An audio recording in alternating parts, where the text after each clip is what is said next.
Welcome to QueerTWENTY, the cohort of 2023. QueerTWENTY is egomonk's annual flagship program where we celebrate 20 exceptional queer Indians every year. Today we have Vaivab Das with us. Vaivab is a senior research fellow at IIT Delhi and an incoming Fulbright Nehru Doctoral research scholar at the University of California, Berkeley. They research at the intersection of data cultures, law, gender, and sexuality in the making of histories and policies of queer persons in India. Without further ado, let's welcome Vaibhav. Vaibhav, thank you so much for joining us today. Um, my first question to you is if you had to describe your core values or guidelines, what would they be? And how do these guidelines and values inform your actions and decisions, like professionally, but also in activist work that you do? To answer your question, I think I will give a brief context. I was born and brought up in a city in Odisha called Cuttack. And something which I viscerally felt throughout my childhood was the idea of not having access to information. Information shapes our entire worldview, our understanding of the self, and how we interact with the society, family, friends, peers at large. And to not have access to information to understand certain intimate aspects of your reality is something which impairs a lot of self-actualization, how we understand, how we navigate life, how we navigate our decisions um, throughout our lifetime.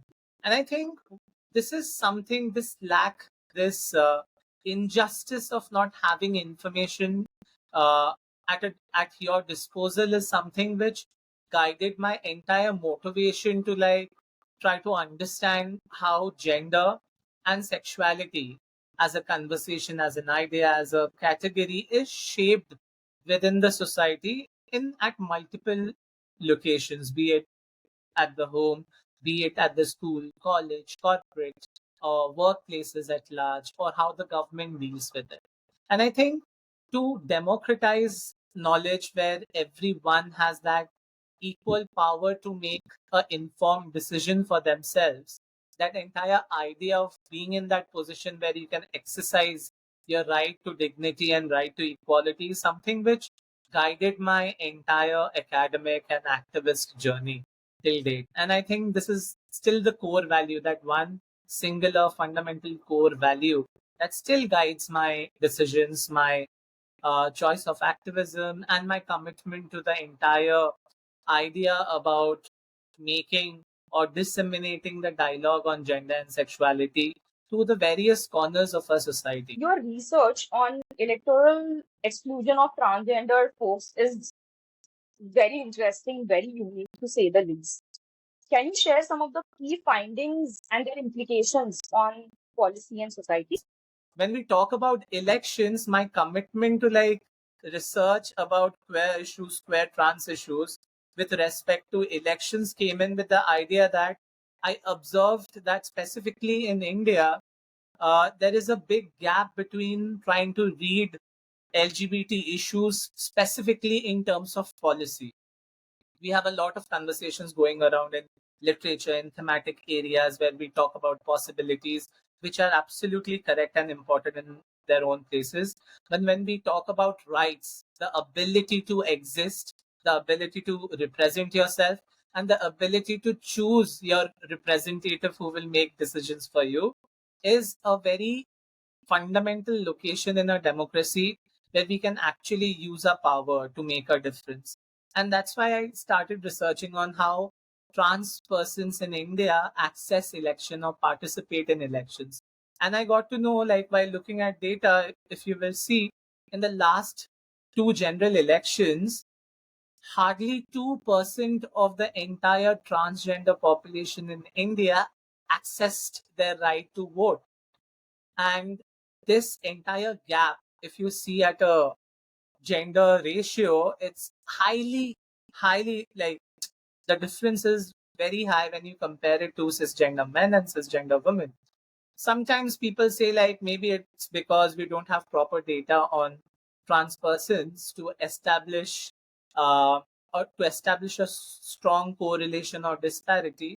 But then again, it tells you about a big problem that policy, specifically gender specific policy, and the entire infrastructure that we have around it in India lacks imagination to even access that information. One, you do not know where trans people live in data. Local governments at a municipal level, at a block level, at a district level, at a state level do not have concrete data on where the trans citizens live. Forget about voting, you do not know where your citizens live. Second, the entire idea of enumerating a person as a voter is very contingent on the idea that you have a household at a particular place. If you look at the history of the marginalization of trans persons in India, there were laws like Criminal Tribes Act, which historically took away the property and houses of trans persons across India. So you're talking about a population which doesn't have access to a household. So systematically, they get excluded from census. Systematically, they get excluded from household surveys. Systematically, even the template of the household survey, the census, for the longest time, did not have any mentions of trans persons. So the exclusion happened at a very systematic level. Even before someone could like make a choice to vote for a particular political party, they did not have a voting card in their hand to even access that voting rights. And that's why you have 2%, mere 2% of the entire trans population in India exercising their vote in 2019. We have already entered 21st century. It was already 5 years post the Nalsa judgment, and that was the state of engagement of a marginalized population with elections, which is considered the most heralded aspect of democracy. And these are certain findings that I'm researching about. And the commitment that I talk about is I'm just not working with the community, I'm also working with state governments, I'm also working with the Election Commission of India, handing over my findings immediately rather than waiting for my thesis to be published. I'm directly handing them the information so that this is not repeated in 2000. Are there any specific strategies or approaches that were or are particularly effective in making uh, queer identities a protected section under educational institutions like this? Like any anything that has worked for you and that you might want to share with like fellow activists?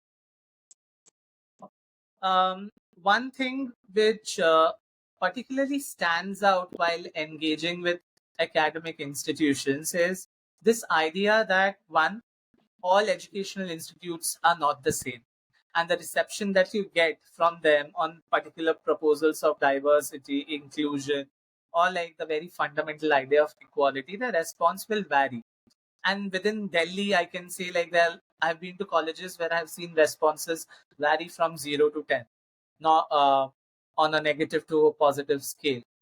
I think something which has been very critical while engaging with academic institutions is the idea of listening to how they deal with issues. I'm not saying consume and like reorient your entire imagination while listening to them, but when you listen to like how the bureaucratic practices happen in an academic institution, what you do is you acquire a certain vocabulary to propose your own principles and ideas in a way that will go make a way through the bureaucratic process of every educational institution. What I will give you examples from my life because I'm a better speaker about my lived experiences. I've been part of various colleges, be it Tata Institute of Social Sciences, NLS Bangalore, and recently like IIT Delhi. I'm currently at IIT Delhi. Uh, when the Navtej Singh Johar judgment came in, I was a student at the School of Gender Studies, Tata Institute of Social Sciences, and that was, and during that time before the judgment came in, we used to like we had given a petition to the administration of this to declare uh, persons with marginalized gender identities and sexual orientations as a protected category. And the management had said, like, we don't have any basis in law to, like, they want a legal backing, legal precedents as a reference point to even declare something.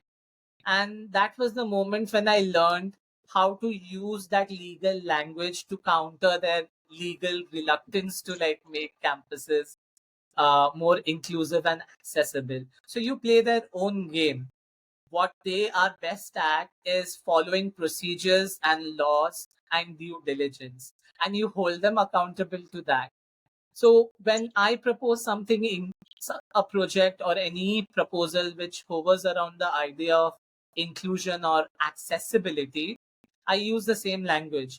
I do not use a language that this needs to be made for queer people. I use a language that the national education policy says that the institute needs to have accessible and inclusive infrastructure.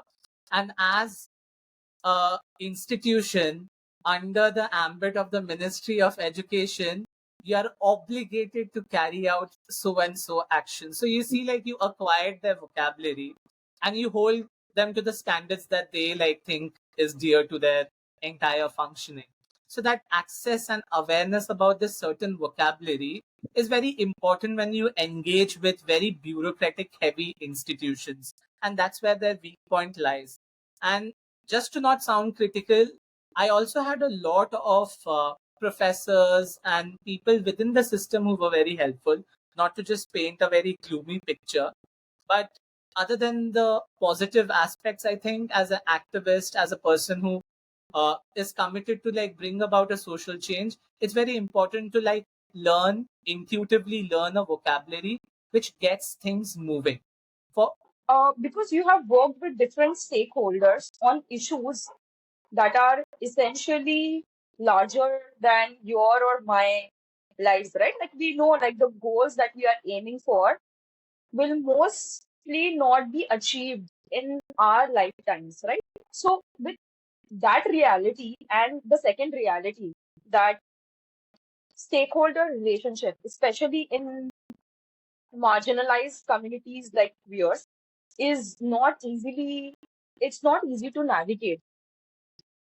How do you explore these one partnerships with stakeholders, and two, what is that helps you ground yourself, because these issues are bigger than you. I think this is something which is very common to a lot of movements, be it the Dalit movement, be it the queer movement, be be it the movement which worked on the rights of accessibility led by persons with disabilities. It's that we know, like, the things that we are demanding for, the things that we are working for, they are all long-term goals, right? And there is this certain awareness that whatever we are proposing today, we might not be in that place to enjoy or reap the benefits, but this is something that we do it as a cyclic commitment of, like, seeing the future in a better manner. Like, the future needs to be inclusive even if our past wasn't. And that's how, like, human societies progress. Like, we build on each other's progress. The queer movement that started in India, it stood on the shoulders of women rights movement. Uh, and out here in India, like, if you see, you will not find queer activists talking about LGBT inclusion in the remotest parts of India. There is a history that even in, I was talking to a friend of mine, and she told me that she went to a very famous conference. Of course, I will not name the conference. It happened in Delhi, and it was on gender, and there was not even a squeal about trans persons, queer persons, whatsoever. And the same person, while doing her field work, she attended a meeting which was happening by certain Dalit rights activists to organize and think about what changes they can bring in the village to make it more inclusive. There she recounts the story that there was a Dalit woman leader who was addressing a crowd which you will not, like, very eloquently say it's educated from a very stereotypic frame of reference. Uh, but what she said, like, you would have seen when the woman was speaking about making the village more accessible and inclusion, she proposed the idea of even including trans women within the collective and like giving them space to like discuss issues. So you see, like you will find solidarities in locations where we generally do not like view them as a very inclusive space. Whenever we think about inclusion, diversity, equity, like it's a buzzword in the corporate, it's a newly catching up term at the highest points in the government, but nothing percolates below. That's a very biased written conversation, because whenever there is a conversation about genuine empathy based equality in the furthest corners of India, the news doesn't come up. The news isn't reported. The news is not disseminated. And that's where like I share a very important learning, that change is happening in a dotted manner across India, and that commitment to social change cannot be plagued by self-interest. When your idea about social change is rooted in certain immediate social relief. I'm not saying we should not work for your rights. Definitely, all of us deserve to work for a life with dignity and equality. But when we talk about certain structural changes, even when we get a faint idea that this change is not going to come within our lifetime or within our association with a particular place, you need to like leave a place in a better situation for people who might enter the same institution. For an example, at IIT Delhi, a lot of policy changes that we are proposing, I might not be there to like enjoy them, because I might is the operative word, finish my PhD before that. You have to give 2 points of advice um, to queer activists, folks wanting to make policy changes. What would those 2 points be based on your experience? I think the two advices that I'll give when we talk about partnership and like keeping yourself grounded while you carry out any work which is about diversity, inclusion, or about accessibility, or basically democratizing space, rights, and like knowledge, is one, you need to, while there is certain level of self desire, like desire to like see something happen immediately, like the joy is there, like no one should be denied that joy. But when we talk about addressing structural issues, take time. When I say it takes time, I don't want to water down anyone's ambition, but I want to like motivate them more, so that they can like be motivated in the long run to bring about a structural change. So when you think about addressing certain structural issues, they might not just happen in your time span which you spend in a particular institution, but you have to build a collaborative network which passes on the legacy and the burden. I'll use both the words, because there are certain achievements and there are also certain like carryovers which you pass on to people who come after you, who have to like empathetically understand the goal and commitment which preceded them.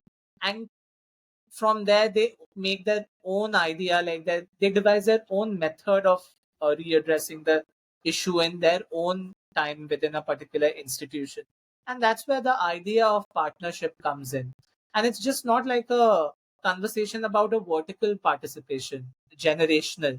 It's also about a horizontal participation, where you also consciously collaborate with people who have a similar goal, but the approach to the goal might be different. We all desire a equal right to education, a equal right to life with dignity. Our approaches, the system under which we all are oppressed, is the same, but oppression is felt in different degrees and forms. But all of us can, at every point of time, come together to listen to each other, build solidarities. So at the end of the day, the structure can crumble, not while attacking the top, but by debasing the foundation of it, where the solidarities grow stronger for the mountain of oppression to stand tall. So that's how like horizontal and vertical partnership needs to be embedded in form of a living partnership, which lives throughout a base and also is passed on generation after generation. And this is something we do in queer collectives. I have seen what generally happens with queer collectives if you don't empower your juniors to like with the same values, ideas, and information. The queer collectives become dormant after the years you pass out or graduate from the campus, and that's like a very short term, short lived change that you talk about. And that's why this longevity needs to have a particular informational and empathetic investment. And that's my advice when you talk about having these spaces, having these student bodies. That partnership needs to be built, not just by workshop and calling for a film screening or discussion, but spend time in conversation. The idea that you can pass over to someone over a coffee in an intimate setting stays longer than some calling a renowned gender theorist to give you a crash 101 crash course on how to be a better ally or how to be a better queer, if there is something like that. Talking about grounding is, I think this is where the question of privilege comes in. While we have been subjected to marginalization in our life, we have also have had access to certain degree of privilege. And this difference between marginalization and privilege consciously needs to guide us whenever we think about our position in a particular conversation. There's always someone who is better off than us. There's always someone who's worse off than us. Describe your coming out journey in one word. Very selective. Selective. What queer stereotype would you like to go away? That we all like rainbow. What is one thing that you would like to see as a change for queer community in your lifetime? To like have a higher degree of empathy. Not to like sound like a social sciences answer, but empathy lacks encore in our community, and this is something we need to work on. Drag show or like queer poetry slam? Definitely drag show. So the first thing that pops in your head after I say these words, okay? This could be like a Uh, verbal reaction, but it also totally could be a non-verbal reaction, like just making uh, faces. Like, yeah. okay. So diversity and inclusion, Very problematic. allyship,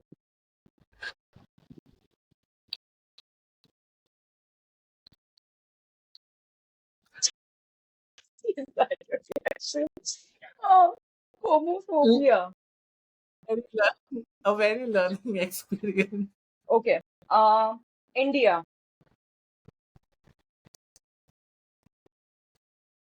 A home which could be bettered. queer stories,